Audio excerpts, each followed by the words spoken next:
Imagine un coche con menos potencia que un cortacésped moderno, con asiento alcanzando los 113 km/h en la autopista. Y no un coche cualquiera, sino uno de 3 ruedas, con techo de lona y un motor más pequeño que el de la mayoría de las motocicletas. Esta es la historia del Messerschmitt KR200, el insólito coche burbuja de la compañía aeronáutica que desafió las leyes de la física, las convenciones y el sentido común hasta convertirse en uno de los vehículos más eficientes jamás producidos en serie. Imagínate la escena. Corre el año 1959 y observas el tráfico en la autobahn. Los coches estadounidenses pasan rugiendo, con motores V8 que entregan 224 e incluso 298 kilovatios. Los deportivos británicos circulan a toda velocidad con sus refinados motores de 6 cilindros en línea. Entonces aparece algo extraño en el retrovisor. Un vehículo diminuto, con forma de lágrima y una cúpula acristalada que parece más la cabina de un cazafugado que la de un automóvil. Se pone a la altura de tu berlina, que entrega 75 kilovatios, y luego, contra toda lógica,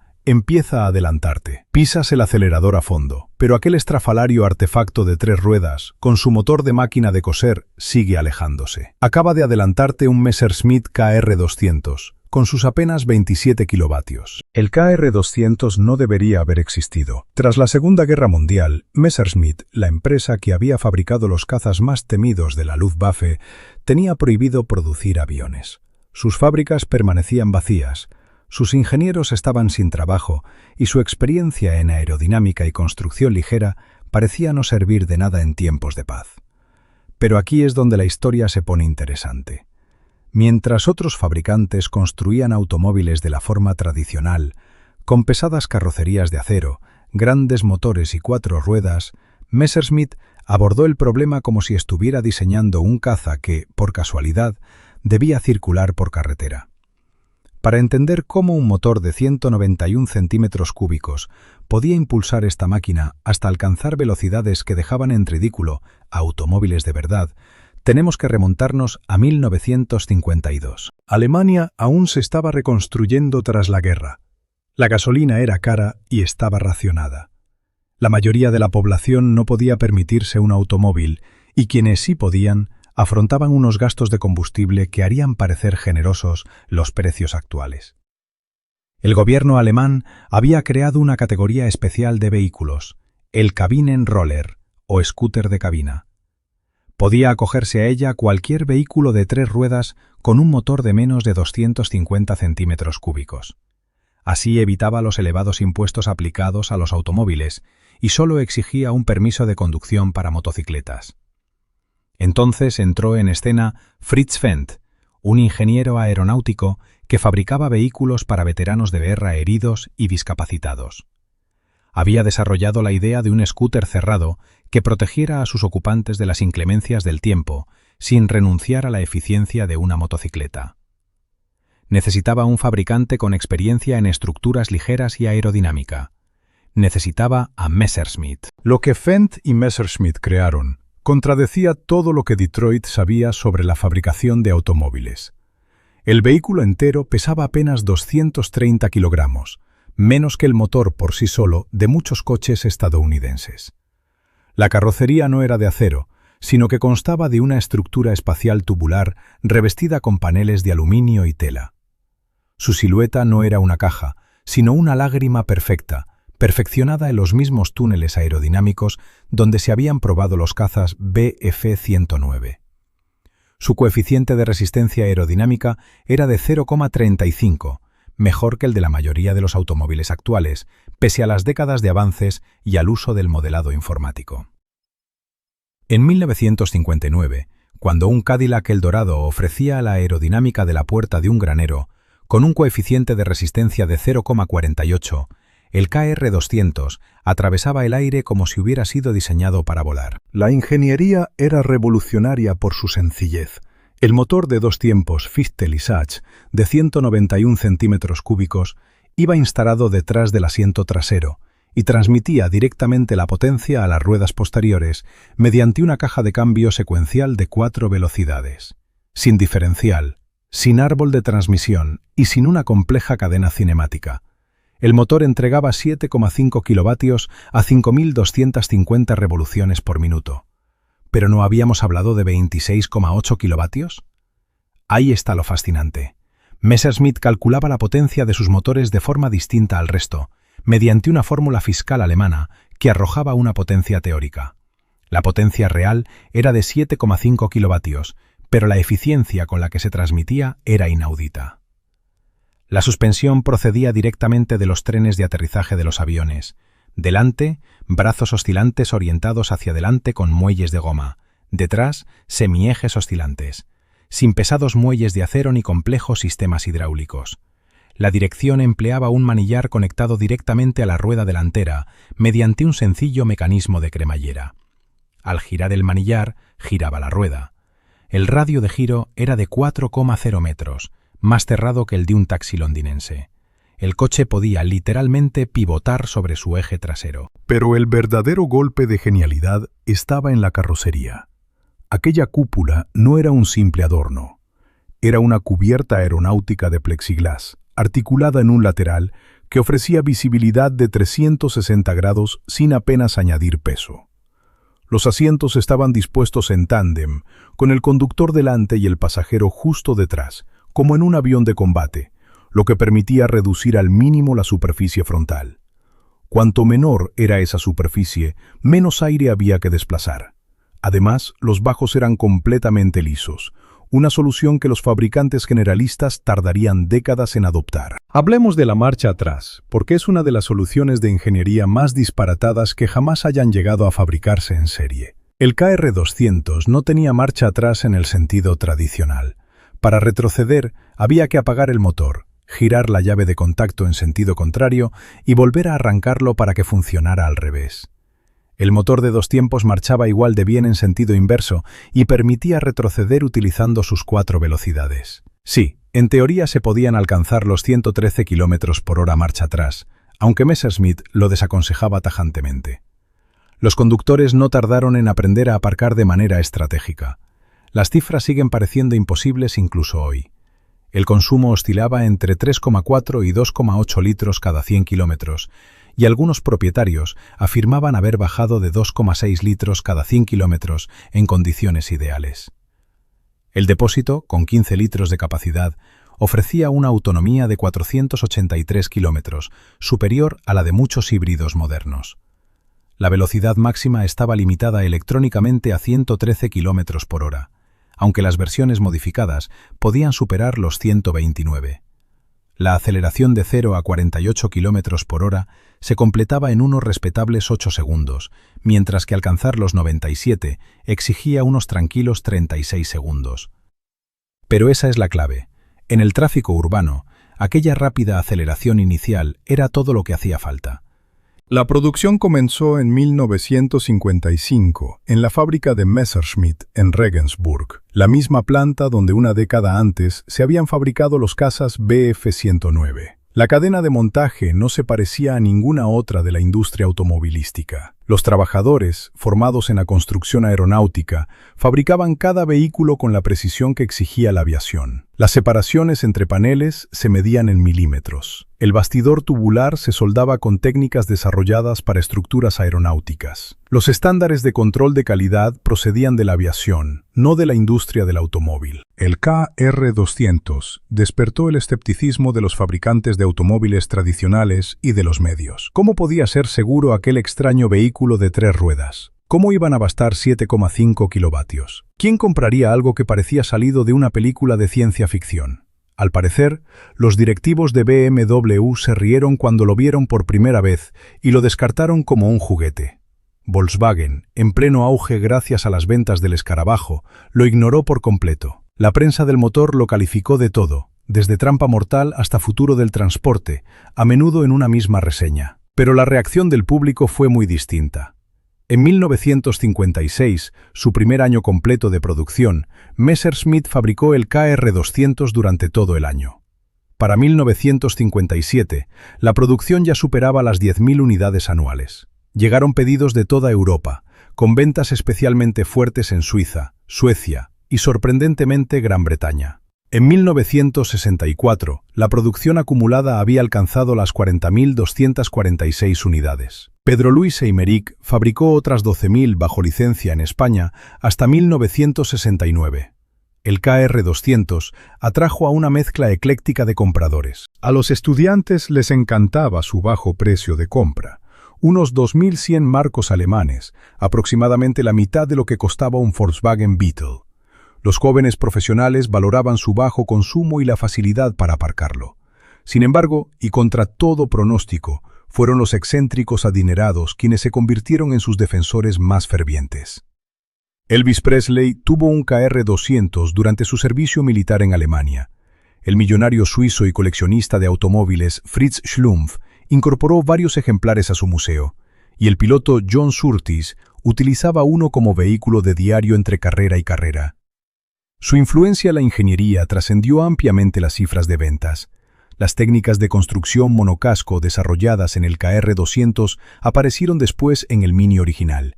Su filosofía de ligereza extrema influyó en los diseños de Lot de Colin Chapman, y su eficiencia aerodinámica demostró que un diseño cuidadoso importaba más que la potencia bruta, una lección que los grandes fabricantes no asumirían plenamente hasta la crisis del petróleo de los años 80. La competición demostró el potencial del diseño. En 1957, un KR200 modificado participó en la prestigiosa Mille Miglia. Aunque no ganó, completó el recorrido de 1.609 kilómetros a una velocidad media superior a 64 kilómetros por hora por los pasos de montaña italianos, con un consumo de 3,1 litros cada 100 kilómetros. Las versiones personalizadas, equipadas con motores preparados que desarrollaban 11,2 kilovatios, podían superar los 85 kilómetros por hora. Un propietario especialmente audaz instaló un motor de motocicleta de 500 centímetros cúbicos y creó un vehículo de 3 ruedas capaz de alcanzar los 161 kilómetros por hora, que aterrorizaba a todos, incluido su propio creador. La clasificación del KR200 como motocicleta en muchos países dio lugar a curiosas situaciones legales. En Francia, se podía conducir desde los 14 años con una licencia para ciclomotores. En Suecia, quedaba exento del impuesto sobre automóviles de lujo, pese a costar más que los coches básicos. En Gran Bretaña, se beneficiaba de una reducción del impuesto de circulación y en algunas ciudades podía circular por los carriles reservados a los autobuses. Las aseguradoras ni siquiera sabían en qué categoría encuadrarlo. ¿Era un coche, una motocicleta o algo completamente distinto? La seguridad era sorprendentemente buena para la época, aunque distinta de la de los automóviles convencionales. El puesto de conducción central y los asientos en tándem reducían las consecuencias de los impactos frontales descentrados para los ocupantes, en comparación con una disposición de asientos en paralelo. Pese a tener 3 ruedas, su bajo centro de gravedad hacía que los vuelcos fueran poco frecuentes. El mayor peligro provenía de otros conductores, incapaces de calcular correctamente la engañosa velocidad y aceleración del KR200. Pero la verdadera revolución estaba en eficiencia de fabricación. Messerschmitt podía construir un KR200 completo con menos materia prima de la que Detroit empleaba en una sola puerta de automóvil. Montar el vehículo entero requería 75 horas de trabajo, frente a las 150 de un Volkswagen Beetle. La fábrica podía producir 50 unidades al día en el mismo espacio que los fabricantes convencionales necesitaban para producir 10. El puesto de conducción merecía una atención especial. Sentarse en un KR200 era una experiencia automovilística sin comparación, ni antes ni después. Se accedía por la cúpula de apertura lateral, pasando por encima del umbral bajo para entrar en un habitáculo inspirado en el de un avión. El manillar quedaba al alcance de forma natural y transmitía los movimientos a la rueda delantera con la inmediatez de un kart. Los instrumentos, velocímetro, indicador de combustible y luces de advertencia se alojaban en un sencillo cuadro procedente del catálogo de piezas aeronáuticas de Messerschmitt. La visibilidad frontal era total gracias al plexiglás envolvente. El conductor iba sentado a pocos centímetros del suelo y percibía cada matiz de la velocidad. La conducción era pura e inmediata. No había dirección asistida que filtrase las sensaciones, ni peso que ocultara las leyes de la física. Bastaba con girar el manillar para que la rueda delantera respondiera al instante. Detrás de la cabeza zumbaba el motor de 2 tiempos, cuyo sonido subía y bajaba al accionar el acelerador como un avispón enfurecido. Los cambios de marcha exigían una sincronización precisa. Había que soltar el acelerador, tirar de la palanca secuencial y volver a acelerar con suavidad. Si se hacía mal, el motor se ahogaba o se pasaba de revoluciones. La protección frente a la intemperie dependía de varios detalles ingeniosos. El techo de lona podía desmontarse en cuestión de segundos para conducir al aire libre. Las ventanillas laterales eran simples paneles deslizantes de plexiglas. Un rudimentario sistema de calefacción aprovechaba el aire de refrigeración del motor, aunque esperar que calentara en invierno era bastante optimista. La pronunciada inclinación del parabrisas ofrecía una visibilidad excelente bajo la lluvia, aunque el único limpiaparabrisas tenía dificultades durante los aguaceros intensos. Pero comparado con una motocicleta, aquello era un lujo. La influencia del KR200 trascendió el ámbito del transporte y llegó a la cultura popular. Apareció en películas como el vehículo predilecto de personajes excéntricos. Los Beatles fueron fotografiados en uno durante su etapa en Hamburgo. Se convirtió en símbolo del ingenio de la ingeniería alemana y en la prueba de que la eficiencia no exigía renuncias. Museos de diseño de todo el mundo incorporaron ejemplares a sus colecciones como muestras de una forma subordinada a la función. Las innovaciones técnicas continuaron durante toda su producción. En 1957, Messerschmitt sustituyó el sistema de cables por frenos hidráulicos. El modelo de 1958 recibió mejores juntas para la puerta y una ventilación más eficaz. Para 1960, un indicador eléctrico de combustible había reemplazado la llave de Ruris. Cada cambio era pequeño, pero demostraba el perfeccionamiento continuo de un diseño que ya era eficiente. Surgieron competidores, pero nunca llegaron a representar una verdadera amenaza. El BMW iZ, con su puerta de apertura frontal y la estabilidad que le daban sus 4 ruedas, logró mejores ventas, aunque consumía más combustible y costaba bastante más. El Heinkel Cabin copió el concepto de la cúpula de burbuja, pero carecía del refinamiento aerodinámico del Messerschmitt. El Zundap Janus colocaba a los pasajeros espalda con espalda, una solución ingeniosa que daba lugar a un diseño simétrico, aunque aerodinámicamente inferior. Para 1960, las dificultades de producción se habían acumulado. La economía alemana se había recuperado, el combustible era más barato y los compradores querían automóviles de verdad. Además, las ventajas fiscales especiales para los vehículos de 3 ruedas estaban desapareciendo de forma gradual. Pero el factor decisivo fue que, en 1958, Messerschmitt recuperó el permiso para fabricar aviones. La empresa volvió a centrar sus esfuerzos en el sector aeroespacial, donde los beneficios eran mayores y los retos de ingeniería más estimulantes. Los últimos KR200 salieron de la cadena de montaje de Ratisbona en 1964, aunque la producción en España continuó hasta 1969. Estos últimos vehículos incorporaban un sistema eléctrico mejorado, juntas más eficaces y bastidores reforzados. Messerschmitt también ofreció un amplio servicio de repuestos y mantuvo existencias hasta los años 80. Muchos concesionarios se reorientaron para atender el creciente mercado de la restauración. Pero, ¿cuál era realmente el secreto del extraordinario rendimiento del KR200? No se trataba de una sola innovación, sino de la integración de muchas. Su aerodinámica reducía la resistencia a niveles que no se igualarían durante décadas. La construcción ligera implicaba menos masa que acelerar y frenar. La transmisión directa eliminaba las pérdidas de potencia provocadas por sistemas complejos. La reducida superficie frontal minimizaba la resistencia del aire. Cada componente se había optimizado en busca de la eficiencia, sin atenerse a convencionalismos. Para entenderlo, basta con situarlo en su época. En 1959, el automóvil estadounidense medio pesaba 1.814 kilogramos y consumía 19,6 litros por cada 100 kilómetros. Necesitaba 149 kilovatios para alcanzar los 113 kilómetros por hora. El KR200 pesaba apenas una octava parte, utilizaba la 20ª parte de esa potencia y alcanzaba la misma velocidad con un consumo de combustible 6 veces menor. No era magia, sino física bien aplicada. Y la sencillez del mantenimiento era revolucionaria. El motor completo podía extraerse en 30 minutos. Al ser de 2 tiempos, solo requería mezclar aceite con el combustible. No había que cambiar el aceite, ajustar las válvulas, ni mantener un sistema de refrigeración. La transmisión utilizaba aceite para motocicletas, que se cambiaba una vez al año. Gracias al reducido peso del vehículo, los neumáticos duraban 48.280 kilómetros. Los paneles de la carrocería podían sustituirse por separado sin necesidad de soldar.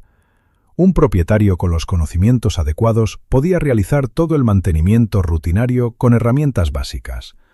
Los ingenieros actuales que estudian el KR200 siguen encontrando en él enseñanzas relevantes. La integración de la estructura y la aerodinámica se adelantó varias décadas al diseño asistido por ordenador.